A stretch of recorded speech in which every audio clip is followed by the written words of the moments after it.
بسم اللہ الرحمن الرحیم۔ کتنی حیرت ناک ٹائٹل ہے، آپ لوگ حیران ہو رہے ہوں گے کہ یہ لکھنے کی کیا ضرورت پیش آئی۔ ساتھ میں لکھ دیتا ہوں تاکہ آپ کو سمجھ آ جائے گی فوراً۔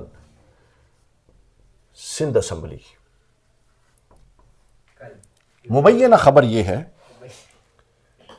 کہ ہمارے ایک ساتھی ہیں ایم کیو ایم کے، ہمارے بھائی ہیں، ظاہر ہے ہم سب انسان، پہلے انسان آپس میں بھائی ہیں، آدم کی اولاد ہیں، اور پھر مسلمان آپس میں بھائی ہیں۔ تو میں آپ کے سامنے خبر رکھنا چاہ رہا ہوں جی کہ سندھ اسمبلی میں ایک قرارداد منظور ہوتی ہے، ایک قرارداد پیش کی جاتی ہے، اور وہ پیش کرتے ہیں جی ایم کیو ایم کے ایک رکن قومی اسمبلی، ان کا نام ہے انیل کمار، اور وہ یہ ہے کہ شراب خانوں پر پابندی عائد کی جائے اور شراب کی خرید و فروخت پر پابندی عائد کی جائے، اور پاکستان پیپلز پارٹی کے جو ایم پی ایز ہیں وہ اس قرارداد کو اس کے حق میں ووٹ نہیں دیتے، اور نتیجتاً وہ کثرت رائے سے منظور نہ ہونے کی وجہ سے ریجیکٹ ہو جاتی ہے۔ حیرت کی بات ہے۔ ویسے یہ انیل کمار کے بارے میں اقبال کا شعر سامنے آ رہا ہے کہ پاسباں مل گئے کعبے کو صنم خانے سے۔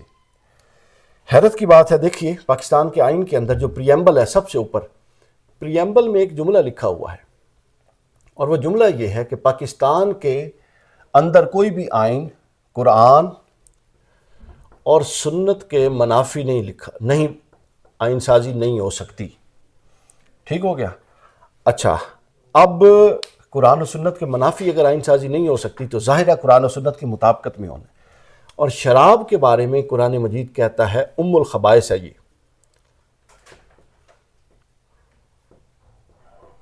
ام الخبائث، اور اس کے بارے میں حکم یہ ہے کہ اسمہما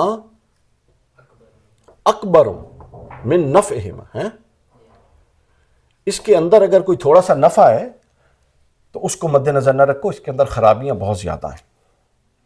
لیکن حیرت کی بات ہے پاکستان پیپلز پارٹی جیسی پارٹی نے مخالفت کی ہے اس کی۔ اب اس کے اندر اس کی وجوہات کیا ہیں، اور ایک بڑا زبردست تبصرہ آیا اس کا پیپلز پارٹی کے ایک وزیر کی، میں وہ لائن پڑھ رہا تھا، انہوں نے کہا اس سے بہت سارے لوگوں کے کاروبار متاثر ہوں گے۔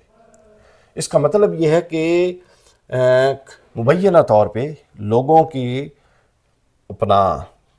بڑے سرکردہ لوگوں کے ماتحت، پھر اس کا مطلب ہے شراب کی فیکٹریاں، شراب کے کارخانے بھی ہیں، یعنی وہ اس کو اٹیمپٹ ہی نہیں انہوں نے کیا، پینڈنگ ہی نہیں کیا کہ اس پر کوئی سیکنڈ اوپینین دے سکیں کہ چلو سوچ لیں، حالانکہ تو بطور مسلمان تو ان کو فوراً ووٹ دینا چاہیے تھا۔ لیکن ہوا یہ کہ اس کو مسترد کر دیا گیا، اس قرارداد کو، جہاں تک کہ خبریں بتا رہی ہیں۔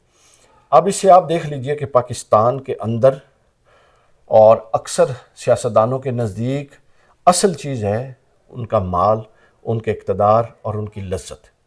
امام غزالی نے کہا تھا جہاں پر مال، اقتدار اور لذت، تین چیزیں اکٹھی ہو جائیں اور یہ مفاد بن جائیں تو پھر خدا پیچھے ہٹ جاتا ہے۔ تو یہ اور نبوت کے جو ہیں فیوزات وہ سلب ہو جاتے ہیں۔ تو یہ اثرات، اور یہ دیکھیں یہی لوگ کم و بیش پورے پاکستان میں اپنا اثر و رسوخ رکھتے ہیں۔ تو نہایت افسوس کی بات ہے، اور اس فیصلے کو کنڈیم کرنے کی ضرورت ہے، اور سوشل میڈیا پہ اس حوالے سے آواز اٹھانے کی ضرورت ہے، چونکہ سارے لوگوں کو نہیں پتہ، چونکہ یہ اتنی بڑی پاور ہے سوشل میڈیا کہ یہ بڑے سے بڑے فرعون کو بھی گھٹنے ٹیکنے پہ مجبور کر سکتا ہے۔ تو اس پر اپنا حصہ ڈالیں، اس پر کومنٹ کریں۔